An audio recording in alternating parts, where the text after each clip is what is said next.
রমাদান মাসে এই চারটি গুনাহ না ছাড়লে আপনি যতই অভুক্ত থাকেন, সারাদিন যত অভুক্ত থাকেন, ইফতারি করছেন অনেক কষ্ট করে, সারাদিন রোজা রাখছেন সাহারি করে, আহা কিভাবে যে বুঝাই, সারাদিন রোজা রাখলে পরে এই রোজাটা কোনো কাজে আসবে না যদি এই চারটি গুনাহ আপনি পরিত্যাগ না করতে পারেন। মনে রাখবেন স্বয়ং নবীজি সাল্লাল্লাহু আলাইহি সাল্লামের হাদিস, মাল্লাম ইয়াদা কাউলাজ জুরি ওয়াল আমালা বি ফালাইসা লিল্লাহি হাজাতুন আইয়াদা তাআমাহু ওয়া শারাবা।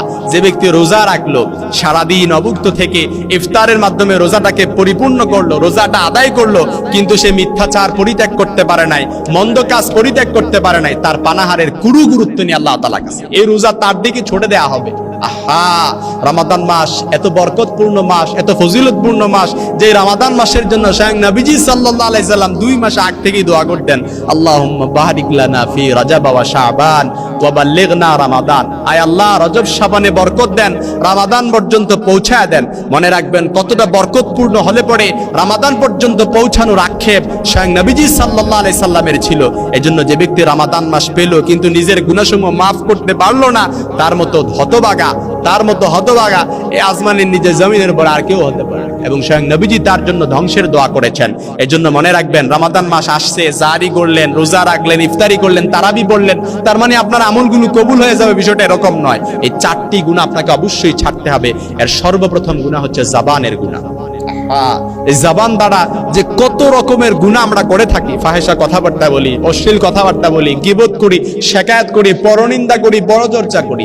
আহা, যে ব্যক্তি 5 ওয়াক্ত সালাত আদায় করে, রমাদানের রোজাগুলো মিস দেয় না, সাহারি ইফতারি তারাবি কোনো কিছুই মিস দেয় না, কিন্তু দেখবেন ওই বান্দার মুখ দিয়ে, জবান দিয়ে উচ্চারিত হয় অপরের গীবত, অপরের শিকায়াত, পরনিন্দা, পরচর্চা, হিংসা, বিদ্বেষ, এগুলো অনবরতই হচ্ছে।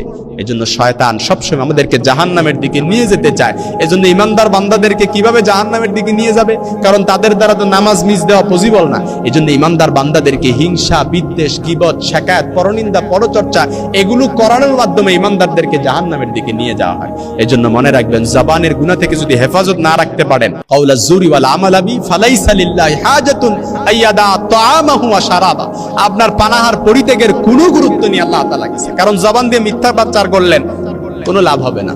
আহা, এজন্য 2 নাম্বার হচ্ছে যে ব্যক্তি অন্তরের গুনাহ ছাড়তে পারবে না, তার রোজা রাখলো ঠিক, কিন্তু অন্তর দ্বারা সে অশ্লীল কল্পনা করলো, গায়রে মাহরামকে সে চিন্তা করলো, কল্পনা করলো, এই অন্তর দ্বারা সে অশ্লীল ভিডিও এগুলো সে কি করলো, তার মাইন্ডে সে সব সময় চিন্তা পরিকল্পনা করলো।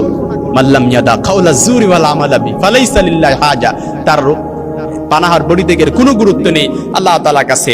3 নাম্বার হচ্ছে যে ব্যক্তি হাতের গুনাহ ছাড়তে পারবে না। মনে রাখবেন হাতের গুনাহ না ছাড়তে পারলে, হাত দ্বারা কাউকে কষ্ট দিয়েছেন, কাউকে আঘাত করছেন, অশ্লীল কথাবার্তা লিখছেন, অশ্লীল অঙ্গভঙ্গি করছেন, কোনো লাভ হবে না। নেহিয়দার দরমিয়ান মে সাদার, কোনো লাভ হবে না। আপনার রোজা এগুলো আল্লাহ তাআলার কাছে কোনো কাজে আসবে না।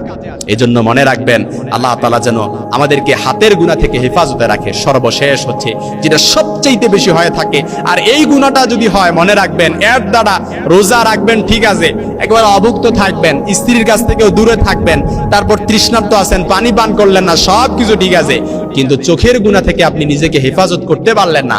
অশ্লীল ভিডিও দেখলেন, অশ্লীল মুভি দেখলেন, তারপর অশ্লীল কোনো কিছু দেখলেন, গায়রে মাহরামকে দিকে দৃষ্টিপাত করলেন, তারপর বেগানা নারীর দিকে তাকালেন। মনে রাখবেন এই চোখের গুনাহ থেকে যদি আপনি নিজেকে হেফাজত না করতে পারেন, তাহলে আপনার কোনো আমল, রমজানের কোনো রোজায় আল্লাহ তাআলার কাছে কোনো গ্রহণযোগ্য হবে না, অ্যাকসেপ্টেড হবে না।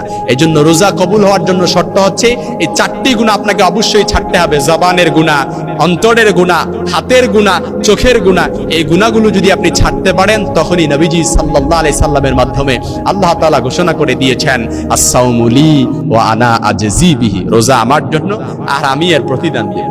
এই 4টি গুনাহ যদি পরিত্যাগ করতে পারেন, তখনই রোজাটা হবে আল্লাহর জন্য, আর তখনই আল্লাহ তাআলা স্বয়ং প্রতিদান দিয়ে দিবেন। সুবহানাল্লাহি ওয়া বিহামদিহি। আল্লাহ তাআলা আমাদের সকলকে সহি সমাজ দান করুন।